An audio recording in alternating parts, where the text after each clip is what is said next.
Montha புயல் கரையை கடந்த நிலையில் ஆந்திராவில் கொட்டி தீர்க்கும் கனமழையால் மீனவர்களின் வீடுகள் அடித்துச் செல்லப்பட்டுள்ளன. கூடுதல் விவரங்களை செய்தியாளர் ஜெயக்குமாரிடம் கேட்கலாம். ஜெயக்குமார், இந்த மோன்தா புயல் கரையை கடந்திருக்கக்கூடிய சூழல்ல அங்க மீனவ கிராமங்கள் பெரும் பாதிப்புக்குள்ளாகி இருக்கிறத நம்ம காட்சிகள் வாயிலாக உணர முடிகிறது. எந்த அளவுக்கு அங்கு பாதிப்புங்கிறது இருக்கு? அதுவும் ஆந்திராவில் மோன்தா புயல் காரணமாக கடந்த 2 நாட்களாக தொடர்ந்து கனமழை பெய்து வந்தது. நேற்று நள்ளிரவு 1 மணிக்கு மசிலிப்பட்டினம் காக்கிநாடா இடையே உள்ள நர்சிப்பட்டினம் அருகே கரையை கடந்த நிலையில் தொடர்ந்து கோனசீமா, விசாகப்பட்டினம், விஜயவாடா முதல் ஸ்ரீகாகுளம் வரை தொடர்ந்து மழை பெய்து வருகிறது.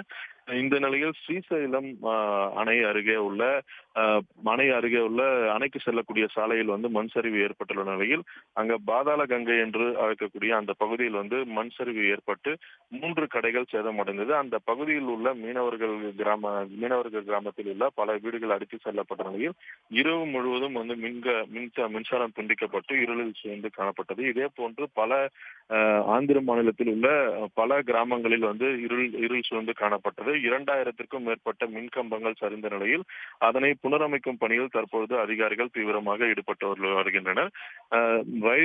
காக்கிநாடா அருகே ரயில் பாதையும் கொஞ்சம் சேதமடைந்த நிலையில் அதனை சரி செய்யும் பணியில் ரயில்வே அதிகாரிகள் தற்போது ஈடுபட்டு வருகின்றனர். இந்த தொடர் கனமழை மற்றும் சூறாவளி காரணமாக ஏற்கனவே தென்மத்திய ரயில்வே 116 ரயில்களை ரத்து செய்தது குறிப்பிடத்தக்கது. இன்னும் சில மணி நேரத்தில் முதல்வர் சந்திரபாபு நாயுடு அனக்காப்பள்ளியில் பல இடங்களில் சேதமடைந்த பகுதிகளை பார்வையிட செல்ல இருப்பதாக அதிகாரிகள் தரப்பில் தெரிவித்துள்ளனர். விவரங்களுக்கு நன்றி ஜெயக்குமார்.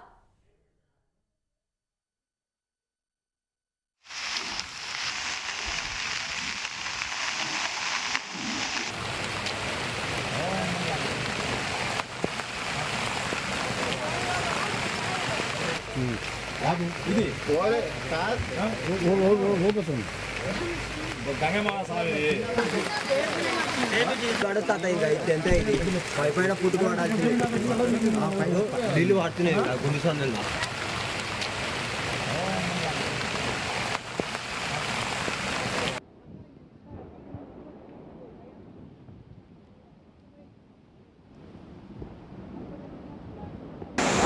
అది అక్కడ 2 ఇల్లులు పోయి ఇక్కడ ఒక 2 తర్వాత వాళ్ళది ఒక చెట్టుగాడ ఒకటి చిన్న రూమ్ అదొకటి. உடனுக்குடன் செய்திகளை தெரிந்து கொள்ள சன் நியூஸ் பெல் ஐகானை கிளிக் பண்ணுங்க.